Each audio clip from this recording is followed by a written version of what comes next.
Assalamualaikum warahmatullahi wabarakatuh. Kami dari kelompok F1 akan mempresentasikan tentang pengembangan desain dari salep hidrokortison. Berikut adalah anggota kelompok F1, yaitu Alila Rahmania, Alia Sakin Andin, Alia Nurul Iza, Almas Fauhan Gasani, dan Cindy Pramudia Dewani. Berikut adalah topik dari presentasi kami. Yang pertama ada desain produk, yang kedua pembuatan, yang ketiga kontrol kualitas, dan yang keempat desain kemasan. Yang pertama ada desain produk. Kelompok kami menggunakan referensi obat, yaitu dengan brand atau merek Teracortril, dengan manufacturer company Pfizer Indonesia, dengan primary packaging menggunakan tube, dengan neto 5 gram, dan dosage strength 2,5% yang masuk ke dalam kategori obat, yaitu obat keras. Selanjutnya, kita menggunakan zat aktif berupa hidrokortison asetat dengan deskripsi serbuk habur putih sampai praktis putih, tidak berbau, melebur pada suhu lebih kurang 215 derajat Celcius disertai penguraian. Kelarutan sangat sukar larut dalam air dan eter, agak sukar larut dalam aseton dan etanol, sukar larut dalam kloroform. Dengan melting point 220 derajat Celcius, nilai pKa 12,59, log P 1,61. Berikut zat tambahan yang kami gunakan, yaitu pertama ada NaEDTA sebagai pengkompleks, gliserin sebagai emolien, lalu ada benzyl alkohol sebagai pengawet, kemudian ada vaselin album sebagai basis salep, lalu ada ketostearyl alkohol sebagai emulgator, Twin 80 sebagai emulgator, dan Aquades sebagai pelarut. Berikut quality target product profile atau Q2PP. Yang pertama ada dosage form dengan target salep, CKI no, justification, produk semi padat berbasis salep membantu dalam peningkatan pengiriman topikal. Kemudian ada dosage strength dengan target 2,5% dengan CKA yes, justification persyaratan kesetaraan farmasi, kekuatan yang sama. Kemudian ada route of administration dengan target topikal, CKA no, justification administrasi lokal menghindari efek samping sistemik. Administrasi non-invasif, nyaman dan tanpa rasa sakit, kepatuhan pasien yang tinggi. Kemudian ada stability, stabil pada suhu kamar 25 derajat Celcius dengan CKI yes, justification setara dengan atau lebih baik umur simpan RLD. Kemudian ada physical appearance dengan target warna dan bentuk dapat diterima oleh pasien. Tidak ada cacat tub secara visual yang diamati, CKA-nya no, justification, warna, bentuk, dan penampilan tidak secara langsung terkait dengan keamanan dan kemanjuran. Oleh karena itu, mereka tidak kritis, target ditetapkan untuk memastikan penerimaan pasien.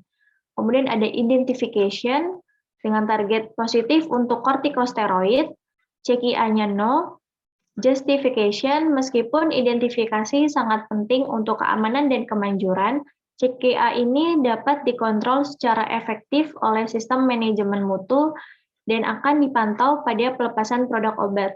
Variabel formulasi dan proses tidak mempengaruhi identitas, oleh karena itu CKA ini tidak akan dibahas selama perumusan dan pengembangan proses. Kemudian ada essay dengan target 90% sampai 110% dari klaim berlabel dengan CKI yes, justification, variabilitas pengujian akan mempengaruhi keamanan dan kemanjuran. Variabel proses dapat mempengaruhi pengujian produk obat. Dengan demikian, pengujian akan dievaluasi selama pengembangan produk dan proses.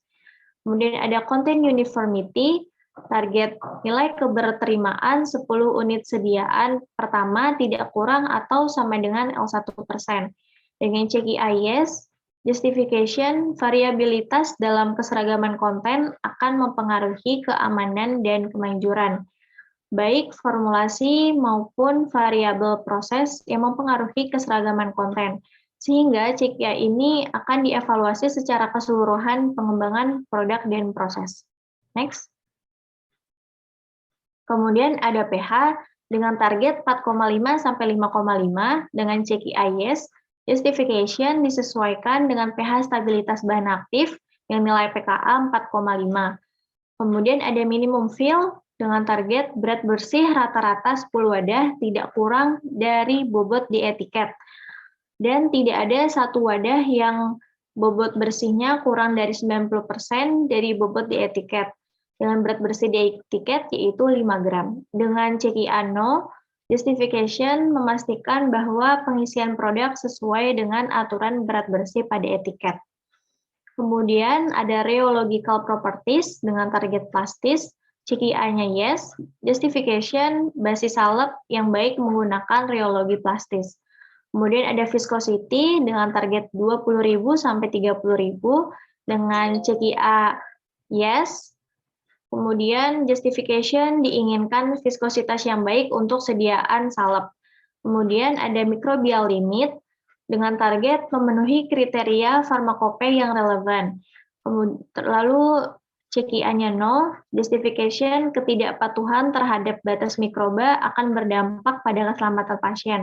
Oleh karena itu, CKI ini tidak akan dibahas dalam detail selama perumusan dan proses pengembangan. Kemudian yang terakhir ada container closure system dengan target sistem penutupan wadah memenuhi syarat yang sesuai untuk produk obat ini. Untuk CKI-no, justification diperlukan untuk mencapai umur simpan target dan untuk memastikan integritas salep selama pengiriman.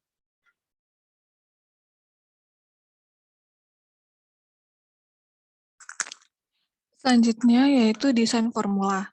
Yang pertama, materialnya yaitu hidrokortison asetat dengan berat 25 gram.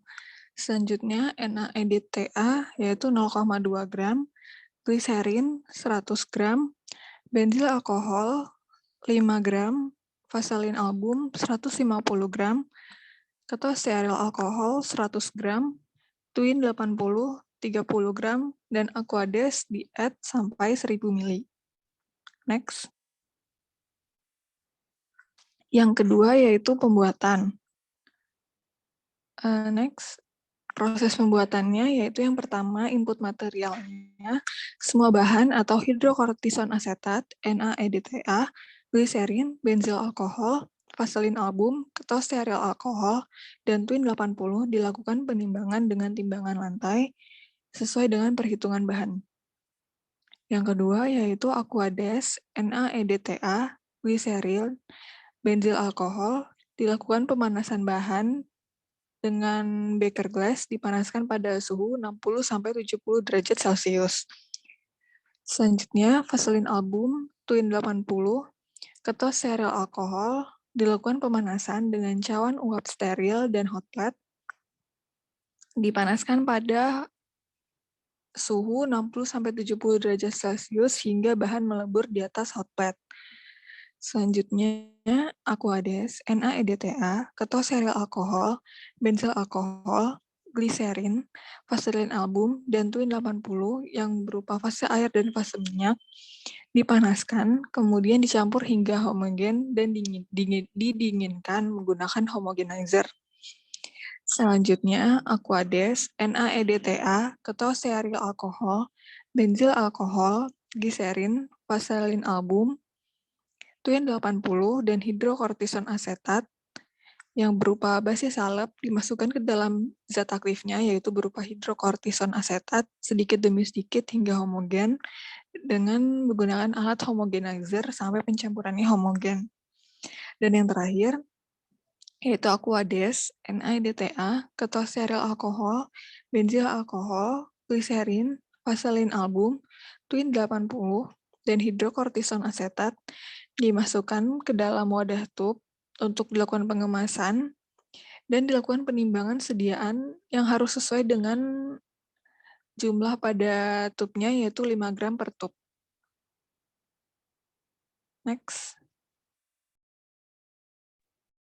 Selanjutnya yaitu kontrol kualitas. Meliputi evaluasi desain. Yang pertama, ada uji organoleptik, di mana evaluasi meliputi uji bau dan warna dengan syarat tidak berbau dan sedikit berwarna putih. Selanjutnya ada uji pH. Pengukuran pH menggunakan pH meter dengan syarat pH dalam rentang 3,5 sampai 4,5. Selanjutnya ada homogenitas dengan cara melihat distribusi ukuran partikel secara visual di kaca arloji dengan syarat persebaran dan ukuran partikel harus sama.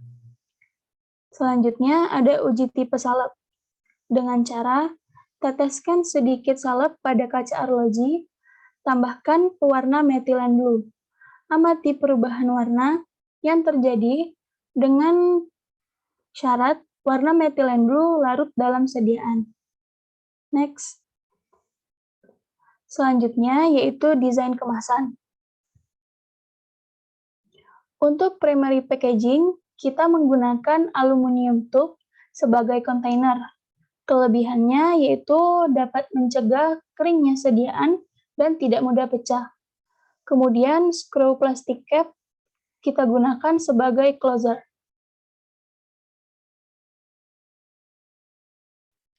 Berikut merupakan secondary packaging yang telah kami desain berupa karton box dengan informasi brand, logo golongan obat, zat aktif beserta kekuatan sediaan, berat, komposisi, indikasi, kontraindikasi, dosis dan cara penggunaan, kemudian efek samping dan peringatan, lalu ada barcode.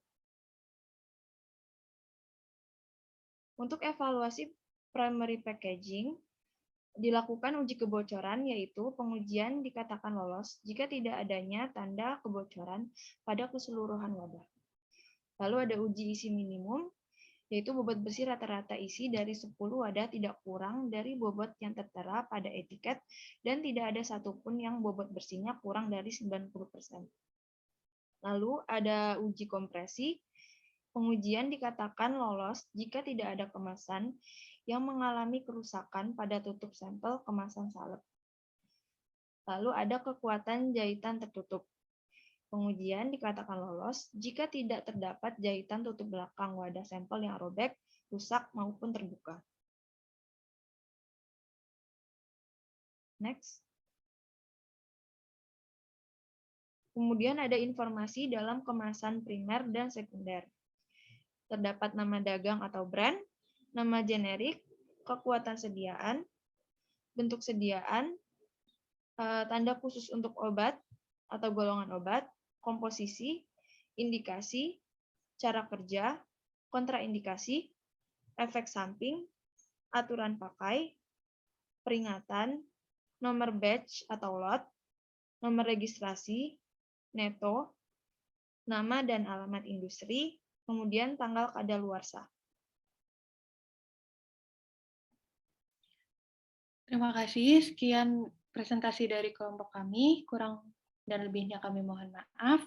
Wassalamualaikum warahmatullahi wabarakatuh.